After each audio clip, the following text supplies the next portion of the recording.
Meanwhile, we're back in the studio once again with the Battle Creek Chief of Police, Jim Blocker. Morning, sir. Hey, good morning, Richard. Thank Great you. to be here. Thank you for the time again today. So last week the City Commission voted on a budget. Part of that budget involved a tax increase for capital improvements, and the presumption is that would eventually go toward a new police headquarters building. We had two commissioners dissent on that vote. We invited both of them to be with us. One of them accepted. That was Mark Denke. And he just made the point, if I understood him correctly, that he just wasn't sure we needed a new headquarters building for police. So we figured we'd ask you, do we need one or not? Well, you know, one thing, I've known Commissioner Binke my entire career. And when he speaks, I think we all need to pay attention. We all need to listen to what he has to say. He has brought a lot of experience and wisdom to that panel.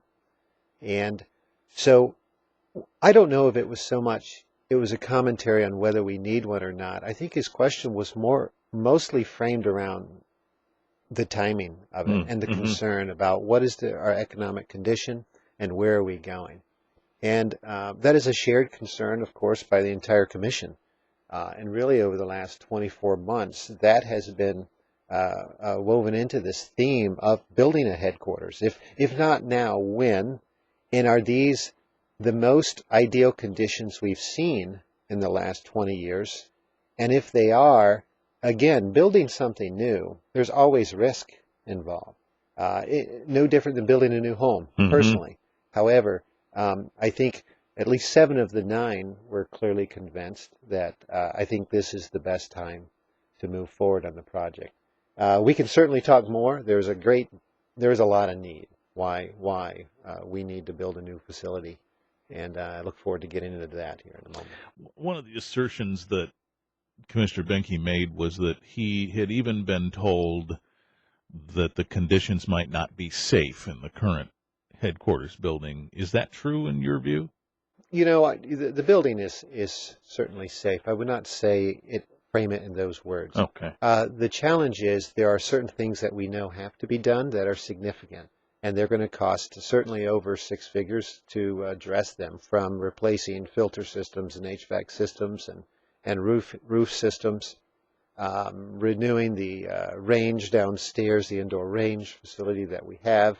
All of those are high dollar items, and if you add them all up, that's significant capital improvement.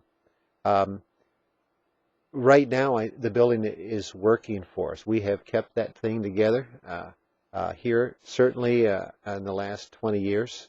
And that's why we did do a study about a year ago. It concluded, spent nearly $100,000 asking firms to come in and take a look at, should we renovate, should we add on, or should we simply start anew? And the recommendation was very much for no. You need to start anew. This is not the right footprint. You don't have enough space. And because of the way this building was constructed, it's just cost prohibitive. It was never a question if we can't. Certainly you can, but the question then was at what cost. We're talking with Chief Jim Blocker, Battle Creek Police today. When we come back, we'll continue this discussion. Of course, other things to talk about, too. Big holiday weekend coming up, and big news in a break in a human trafficking case this week. So been busy, and we'll talk about that coming up in just a minute. We're here with Battle Creek Police Chief Jim Blocker this half hour on WBCK, talking about, among other things, the potential for a new police headquarters building. So the study was done, and the study concluded you're better going someplace else than trying to change this building with which you've been working for these years. Why is that? One of the things we identified in the study is the question was, well, how much space do you need?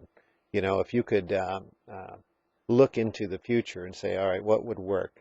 And red team this thing, if you will.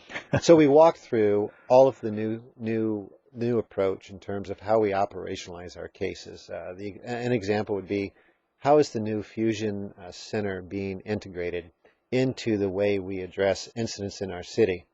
And I'll explain the fusion center here in just a moment.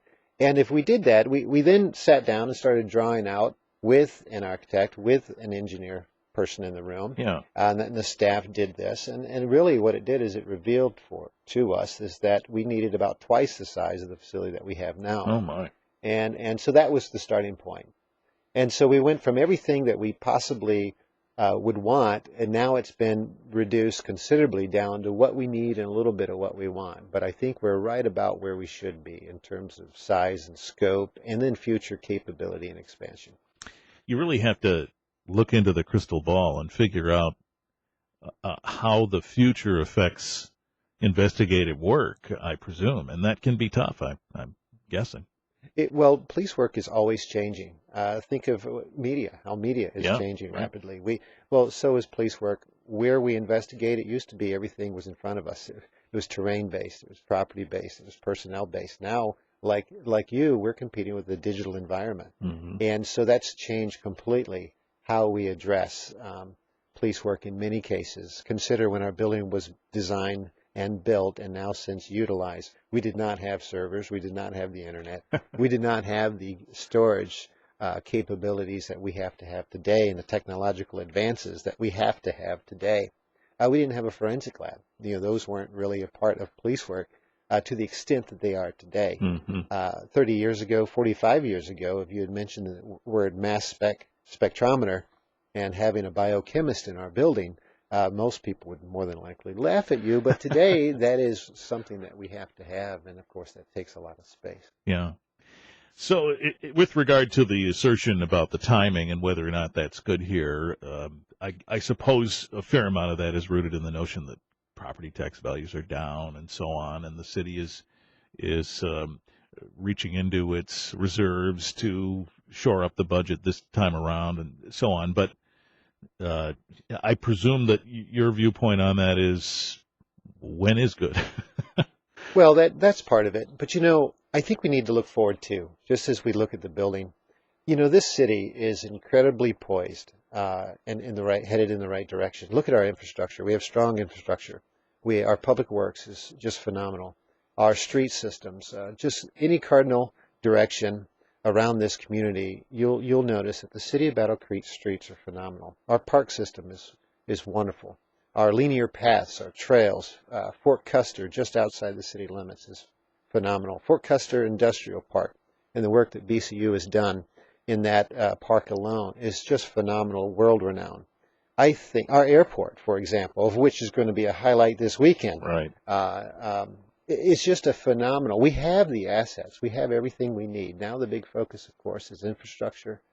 Certainly it's something that we're looking at, the new facility, and also downtown. And all of these things are being aligned towards the future possibility and capability for success. And I think we have the right leaders in place.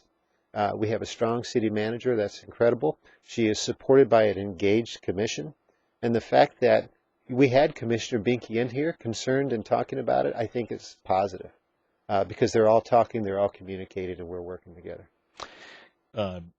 So much of our exposure to the work that you do does not come firsthand. It is through portrayals we see elsewhere. And, our own police department was portrayed on television for a while there, or at least a Hollywood version of it. And part of that, if you recall, part of that whole storyline was the Battle Creek police on television, and the television show were working in conditions that weren't that great, and it affected their morale and so on. Does that happen in real life, and do you see this potential as being a shot in the arm for the morale of the department? Well, I certainly do. So you remember the very first scene, for those of you who actually did watch it, and for those that did, thank you. The first 30 seconds was the episode where the detective walks up, tases a guy, and it's out of batteries. That's not, right. A little unrealistic, but at the same time, I think that is very true. If you look all around, police agencies as we do, and there are a lot of new police headquarters around there. So when we talk about retention, we talk about recruitment. It is tough. Just the other day, I was speaking to a college professor. He's always recommending students, and one of the things they said is that, BCPD, that building is it's a mess.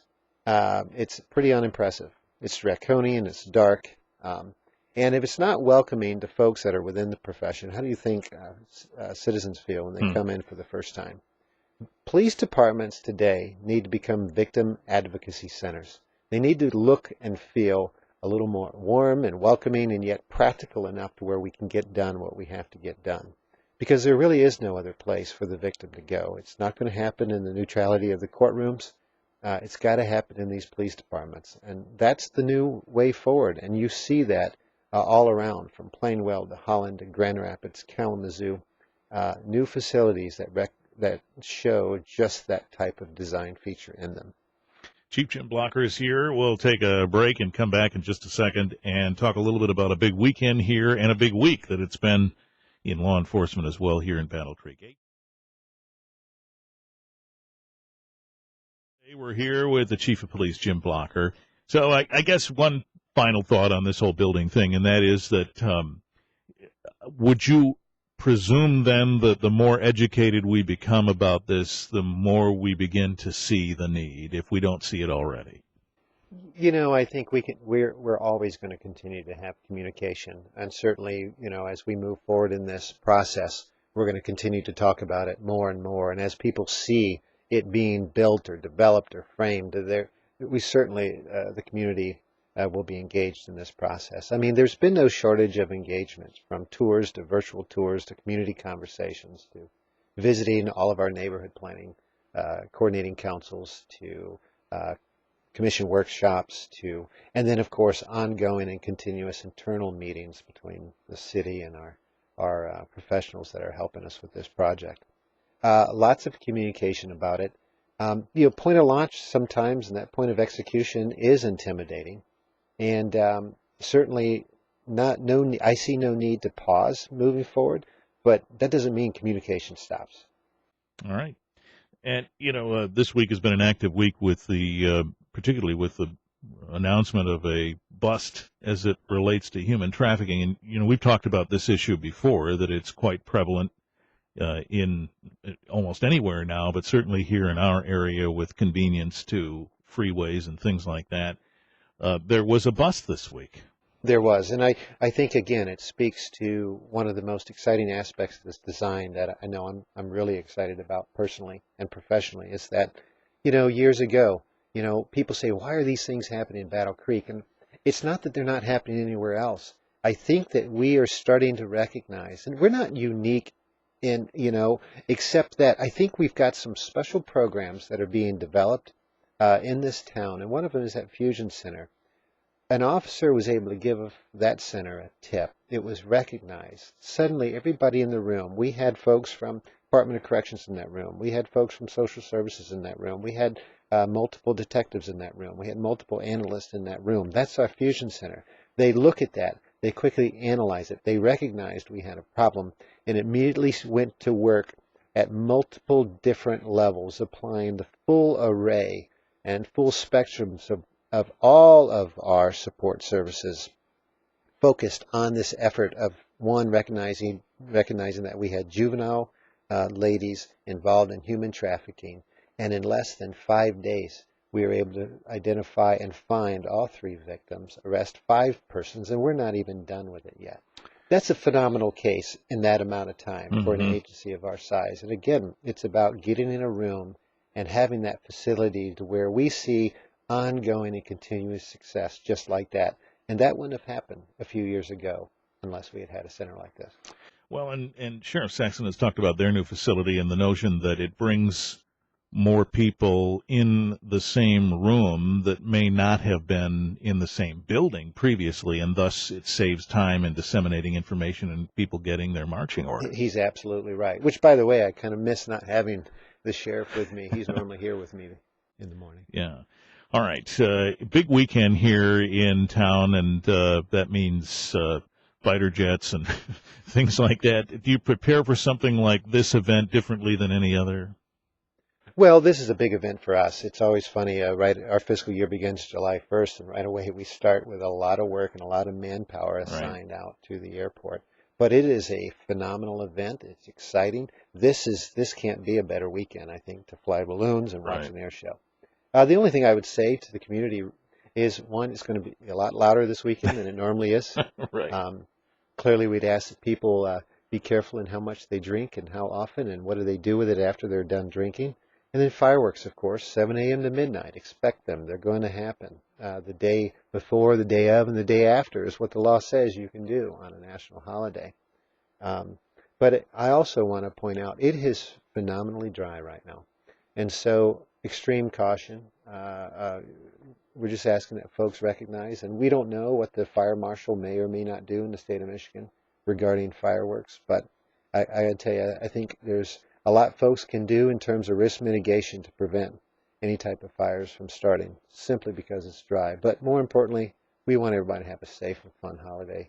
And it is the 4th of July weekend. We have a lot to celebrate, and we want everybody to have a good time. Well, and as we talk here this morning on Thursday, we're still going to be able to use fireworks, but there's always that potential that someone will stop that given the dry conditions out there. But for now, it's going to happen. And you talk about the allowable time to participate in that kind of celebrating. If somebody is outside of that time frame, do you want them to call you and you want to run down those kinds of calls? You know, again, the elements are hard. It's a hard thing for us to enforce. So if you do call, the only thing we'd ask, call, see if you know who did it. You know, who is doing it specifically. If it's Richard Piet, tell us, Richard Piet is lighting off fireworks at 1 a.m., and that at least helps us when we get there. We'll take it seriously. We will go and find you, and we will talk to you, and we'll see what happens after that. All right. Fair enough. We always appreciate the time. Thank you. Thank you. Have a great weekend. You too. Battle Creek Police Chief Jim Blocker on WBCK.